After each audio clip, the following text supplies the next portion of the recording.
Tere hommikust!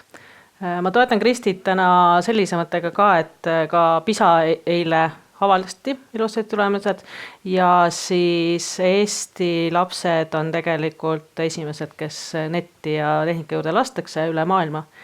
Nii et me peame nüüd mõtlema, kas see on nüüd hea või halb, aga kui me neid laseme, siis tuleks tõesti lasteaiast juba alustada. Võib-olla tuleb vanematele juba anda voldik peale sündimist näppu, et millal siis ja mida tasuks siis digiga tegema hakata. Täna aga räägin ma digiteenustes ja küberkaitsekursustes, aga enne seda veel ma tahaksin jälle ITSA-t väga ja ka haridusministeeriumi tänada, et informaatika õpetajatel täna karv läigib. Me oleme väga õnnelikud, et me oleme riigis jõudnud sinna, et meil on õppekavad ja meil on olemas materjalid, sest need olid väga-väga palju puudu ja meil oli väga raske oma sõnumit siis selgitada, kui igas koolis tehti mida iganes. Siis täna on meil võimalik vähemalt teha midagi sarnast erinevates koolides. Aga vaatame siis edasi, et millised siis kursused olid siis minu kaasabil loodud. Et esimene oli siis digiteenuste kursus ja me mõtlesimegi, et mis see siis olla saaks. Et ühelt poolt teised ülikoolid rabasid endale ägedad kursused ära, kus saab programmeerida ja midagi arendada, aga me TalTechis mõtleme, et aga kes siis ütleb, mida nad arendavad või kes seda mõtteviisi võiks siis mõelda välja. Ja samal ajal mõtleks ka välja, kuhu need asjad, nagu öeldakse, asetuvad, ehk siis mis see süsteem on, mille siis need asju paigutada hiljem. Ja kuidas need siis tavalisele inimesele siis selgeks teha ja kasutusse tuua. Ja me tundsime, et puudu on siis digiteenuste kursus ja sellega me siis hakkasimegi tegelema. Digiteenused ja Eesti e-riik käib väga hästi kokku. Ja me mõtlesimegi, et miks mitte siis ka rääkida Eesti heast kogemusest. Sest mul on isiklikult õpetajana, ma töötan ka õpetajana vahepeal Pelgulinna gümnaasiumis, on tunne, et lapsed ei tea, mis nende ümber toimub, kui neile ise nad ei ole ise kasutanud. Et laps täna puutub kokku e-kooliga, see on temale mingi teenus ja siis on ta kõik välisteenused, Google ja Facebook. Aga et mis Eestis toimub, et kuidas tema saab siis asju kasutada. Ja kui me praegu mõtleme, et millised teenused on lastele meil riigis, siis 12. klassis saab siis SAIS-i kasutada, 16-aastaselt saab just nüüd valima minna ja kas nad lähevad valima? Ei, nad ei lähe valima, sest nad ei saa aru, mis on, miks nad peavad minema, miks nad peavad mingit asju tegema. Et nende osalus Eesti riigis on olnud natuke siuke nõrk ja nõrgalt näha, kuigi digitaalselt on nad väga võimekad ja väga palju teevad. Ehk siis selle kursuse eesmärgiks oli ka selgitada, et Eestis on toredad asjad olemas, kuhu ka noored inimesed võiksid siis oma panuse panna.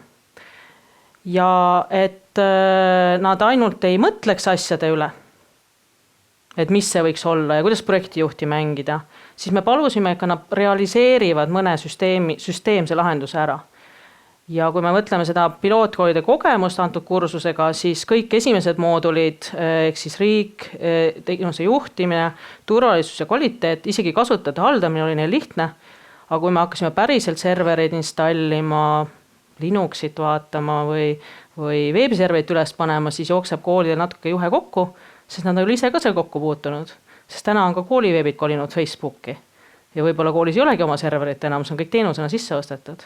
Et ka see oli ka võib-olla IT-üle arvutiõpetajale uus teadmine, et vanasti tehti niimoodi asju, et nemad võivad ka nii teha. Et see ei ole mingisugune imeasi, mida IT-firmad ju lõpuks teevad. Tegelikult meil on kõigile siukse asju vaja. Aga et ma teid ka kiusaks natukene, siis annan teile ka ühe väikse ülesande, mida me siis selle minu esituse lõpus üle vaatame. Et ma tahaksin saada teilt ideid, võivad siis osaleda veebist inimesed ega siin koha peal, et millised teenused on täna puudu, kas õpilastele, teile, aga mõeldes võib-olla vanaisa ja vanaema peale, mida siis võiks e-teenusena Eesti riigis siis kasutusel olla.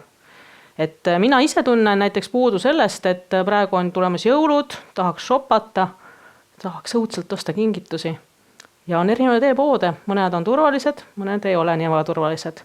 Et kuhu ma selle raha siis ära annan. Et leian ühe hea poe, müüakse kohviaparaati, aga kus ma tean, et see veepood on turvaline, et ma võiksin sinna üldse oma andmeid saata ja krediitkaarte ja kõiki muid asju. Et oleks siuke koht, võtan selle lingi, panen sinna sisse ja ütleb mulle, et sealt on turvaline osta ja sealt ei ole turvaline osta. Teades, et täna maailmas tegutsevad selliste lahendustega loomulikult, nii et mul on loota, et järgmisel 2-3 aastal sellised lahendused on olemas, aga täna hetkel ei ole. Aga mõelge teie, mida teil vaja on ja pange see kirja, pärast vaatame koos üle.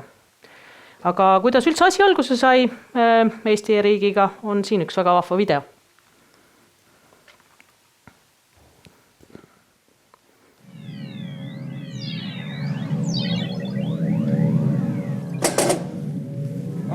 Ametnikud tulid. Kohviku avamisega kaasneb päris palju bürokraatiat. Tegevusluba, müügiluba, tervisamet ja mis kõik veel. Õnneks käivad asjad tänapäeval lihtsalt.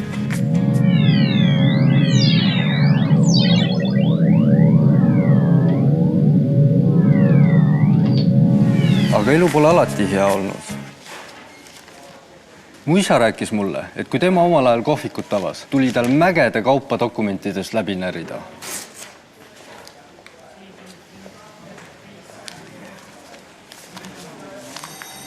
Eestis läks asi paremaks, kui hakati IT-lahendusi arendama. Mõni asi töötas päris hästi, näiteks maksude maksmine.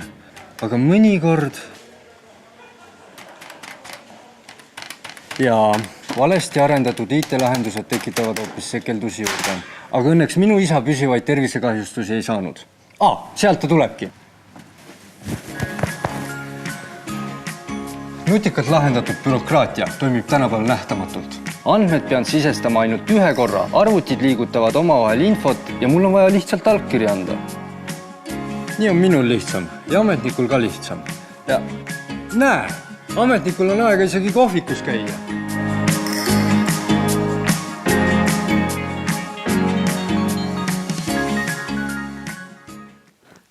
Selline vahva video ja see kindlasti innustab meie õpilasi ka siis edasi tegutsema just digiteenuste valdkonnas, mitte siis pabereid närima. Teine kursus, millega ma kokku puutusin, oli siis küberkaitsekursus ja kui me oleme rääkinud, et digiohutus võiks olla siis kõigil siuke baaspädevus, siis küberkaitsekursus gümnaasiumiastmel tegelikult võiks olla ka selline asi, mida kõik lapsed saaksid siis osa. Ja loomulikult ka teie kolleegid võiks siis sellest osa saada, sest seal on mitmeid mooduleid, milleta täna infoühiskonnas edukalt hakkama ei saa, kui sa neid asju ei oska. Et siis, mis on see üldse meie inforüüm meie ümber, mis on infoühiskond, kuidas see on üles ehitatud, keda me üldse kaitseme, kui me mõtleme küberkaitse peale, mis on kultuur ja eetika selles toredas maailmas, kus me siis tegutseme ja kuidas siis kogu sellise valega internetis hakkama saada ja seda siis eraldada. Kuna IT-kursused peaksid olema ka tehnilised kursused, siis siin küberkaitsekursus on ka natukene Linuxisse vaatamas, natuke vaatame, uurime, kuidas siis viiruseid tuvastada ja siis kõiki selliseid, et mis asi on võrk ja millised on siis ohud meie seadmetele. Õpilased viivad läbi ka oma koduse või kooli puudutava IT-auditi, et seda võiks siis parimatel õpilastel ju lasta kooli kohta teha, aga siis koduauditi võiks kõik läbi viia, et vaadata üle, et mis on meie infovarad, mis meil on, millised on meie siis kasutajate seadmed, kes millega kokku puutub ja palju on ristkasutust. Et lapsed ise väga hästi oskavad, kui nad selle ülesande ära teinud, oskavad öelda, et meie tegelikult oleksime nagu turvalisemad, et meil on juba 7 parooli kasutusel, aga vaata, tead see ema, isa kodus ikka 2 parooliga. Et siis nad õpetavad ka vanemad turvaliseks, nii et läbi selle kursuse teevad ka nad ühiskonnale head. Ja teine asi, mis on hästi oluline, on siis see, et noored mõtleks ikka edasiõppimise peale. Ehk siis mõlemas kursuses oleme siis suunanud noori mõtlema, et kui sa lähed ülikooli, et kelleks siis sinust, mis siis sinust saada võiks. Ja kes on sinu eeskujud, sest ilma selleta on natuke võib-olla keeruline. Aga kursuse tutvustav video on siin.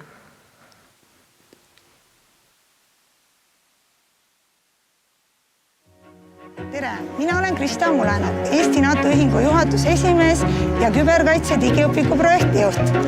Kõik saab alguse koolist, nii ka minu puhul. Nimelt, 1992. aastal alustasin oma IT-alaseid õpinguid just siit Tallinna 21. koolist ja saadud teadmised on olnud mulle väga vajalikud hilisemates õpingutes ja ka töökohtades.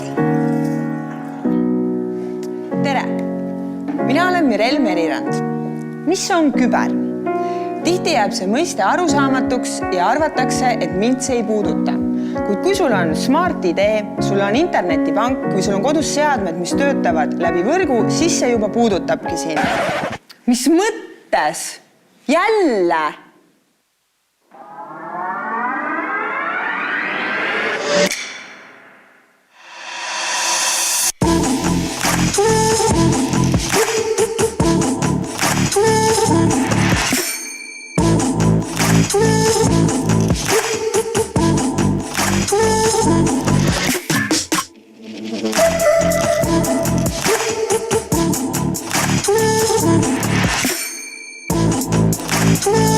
Arvad, et sinu telefoni pole veel sisse murtud? See on sinu valik, kas näha tõde või elada teadmatuses.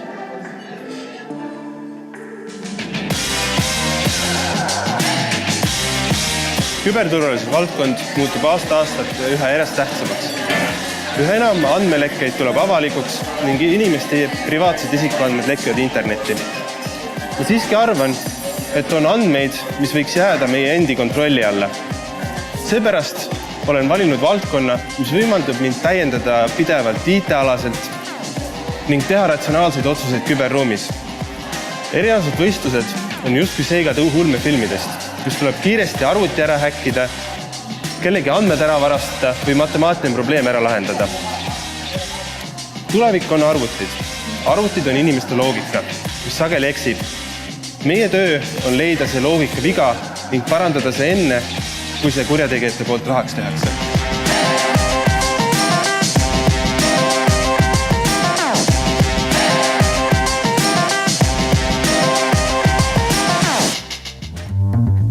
Mõte hakata gümnaasiumis õpetama küberkaitset tekkis koolis aastal 2015, kui ühe laua taha istusid maha kooli juhtkond ja Kaitseliidu esindajad. Keegi käis välja idee, miks mitte rääkida lastele droonidest ja küberkaitsest. Kool sai sellest nii palju innustust, et 2015-16 õppeaastal avati koolis küberkaitse õppesuund. Ja seda kõike tänu headele koostööpartneritele Eesti NATO ühingule, Kaitseliidu küberkaitseüksusele, TTÜ-le ja paljudele välislektoritele, kes on selle suunatööle hästi palju kaasa aidanud. Õppimine on huvitav, sest meil on palju praktilisi tegemisi. Me seadistame ruutereid, ehitame droone, roboteid ja programmeerime neid. Meil võimaldatakse põnevaid õppekäike kohtadesse, kuhu tavakodanikel puudub ligipääs. Näiteks nagu E-Estonia showroom ja NATO küberkaitsekeskus.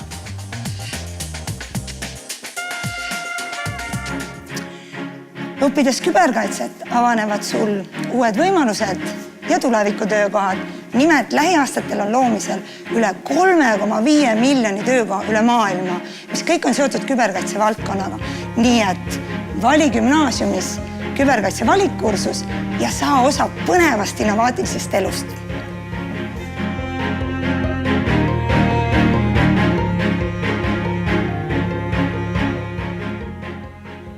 Ja ma loodan, et õpetajad ise ei saa inspiratsiooni minna, et joosta üle IT-sektorisse, et te jääge ikka kooli. Et meil on teid veel rohkem vaja, sest et ilma teieta ei ole noortel ja Eestil üldse mingisugust võimalust. Aga vaatame siis üle, et missuguseid ägedaid ideid teil on tekkinud ja Toomas tuleb mulle appi. Et mis meil siis selles Liidos siis toimunud on vahepeal? Ja meil on tulnud juba 12 ideed. Mõni on see ühesõnaline, mõni on ka pikemalt lahti selgitatud. Nii. Ja siis ma viskan sulle mõned ette ja vaatame, saad kommenteerida neid. Nii. Üks selline põhjalikum ja põnevam on, et võiks olla hariduspass. See oleks nagu e-patsiendisugune koht, kuhu salvestatakse inimesed kõik õpingud, huvikoolid, koolitused ja seal moodustuks õpidee, mille järgi inimesel oleks kerge teha karjääriotsuseid ja saaks ka selle põhjal oma CV-d kokku panna. Jaa, ma juba 2 aastat tagasi tegime ATM-ile selle raporti, et selline personaalne õpidee süsteem peaks olemas olema, seotud e-koolikotiga ja kõik need asjad kokku koguma ja e-Eestis saaksin kätte. Ja nüüd nad menetlevad seda toredat mõtet, et kes seda hulluse siis ära teeb, aga seda on kohutavalt vaja, olen nõus. Mis veel? Siis pakutakse näiteks välja, et võiks olla kõik kliendikaardid koos näiteks ID-kaardi küljes, selline klassikaline mure. Nii, sellega nüüd kõik, ma saan ettevõtte Eestis tegelevad, et see võiks nii olla ja siis nad mõtlevad, et aga mina tahaks, et minu reklaamkaart oleks ikka sinu rahakoti vahepeal ja siis osad hakkavad ette vastu töötama, et seal on nagu mingi reklaami jävi hoopis nagu mängus, et miks see ei ole täna realiseerunud. Aga täna me saame tõesti öelda, et ettevõtted, kes mõtlevad kliendikaardi peale, palun pange ta ID-kaardi. Meil kõigile meeldiks see tõesti rohkem. Nii, vaatame kohe edasi. Pakuksin veel sellise välja, et virtuaalne asendusõpetaja ehk e-tunnid, kui õpetaja haigestub. Et see oleks nagu kiire andmebaas asenduste korraldajale koolis. Nii, see on ka väga põnev. See natukene läheb sinna poole, et kas õpetajad koolis saab asendada. Et kui meil on ainult e-tunnid, siis ühel hetkel võib-olla asendatakse ülejäänud õpetajad ka. Ma usun, et mõni võib-olla mõtleb, et on hea mõte tegelikult sellist õpetajate põuda nagu hakata siis lahendama sellega. ja ka sellist tehisreaalsust isegi mängu tuua, et lihtsamad asjad saab ju võib-olla see robot ära nagu selgitada lapsele seal kuskil arvuti taga. Aga õnneks need asjad ei toimi nii enam kahjuks, sest et isegi kui me tegime e-õpet selle läbi, et õpetaja oli näiteks välismaal, siis lapsed hakkasid ikka oma asju seal tegema, kui neil anti võimalus. Aga see tähendabki seda, et me peame koolis võib-olla tegelema hakkama sellega, et õppimist tuleb võtta, mitte õppimist tuleb anda. Et kui õpilased saavad aru, et nemad on võtjad, siis võib-olla võtaks rohkem võib-olla internetis ka veel tõesti ja hariks ennast lisaks. Võtan 2 tükki veel. Nii. Esiteks on puudu eakate digioskuste juhendamise ja arendamise hea vorm. E-teenus, kus siis saaks eakaid juhendada ja arendada. Eakad tahaksid, et nendega koos asju tehakse, sest et eakate puhul ma olen aru saanud, ei ole mitte mure võib-olla alati oskus, vaid üksindus. Et me teeksime koos, lihtsalt läheksime koos mingid asju vaatama. Et võib-olla selline vahendusteenus, et ma võin kellegile lapselapst mängida ja eakas saab ennast üles portaali panna, et võib-olla on see veel parem arendus ja siis me koos õpimegi seda digi, aga siis see, kes seda vahendab, sest tal ei ole seda digioskust, et seda lapselast nagu netist leida endale. Et sellised mured tekivad. Muideks on olemas ka teenus, mida, kui ma ei eksis, MTÜ Mondo vahendab, et inimesed saavad minna seltsiks üksikule vanainimesele. Ja ma arvan, et seda teenust on väga palju rohkem vaja Eestis. Aga võtame siit ka veel viimase, neid on tegelikult veel, aga see tundub ka veel huvitav, et koolitoitude ideede väljapakkumine ja hindamine, ehk siis kas nagu Facebook, aga koolitoitudele või? No aga teeme Facebooki gruppi, hakkame ise sinna üles panema, kutsume teised ka ja reklaamime oma kooli head toitu, aga see peab positiivne olema siis, mitte see, et paneme mingit jama üles ja siis ütleme, et näe, meil oli siuke täna. Et mina arvan, et koolikokkadel oli alles võistlus televisioonis nägime, nii et koolikokad on tublid ja nende tööd võiks edasi tunnustada küll. Aga ma jätan selle polli ka veel lahti terveks päevaks, et kui veel tuleb huvitavaid ideid, siis kui te seal Slidos vaatate, et teil on see Q ja A, mis on siis küsimustel vastamise, siis kõrval on pollid ja seal on kogu aeg see laivis saab kirjutada kohe ideid juurde. Litsa siis vahendab need pärast teistele koolidele, ma saan aru. Ja kõik tehakse ära. Ja, super. Aga anname nüüd ühe suure artisti aplausi. Aitäh. Nii.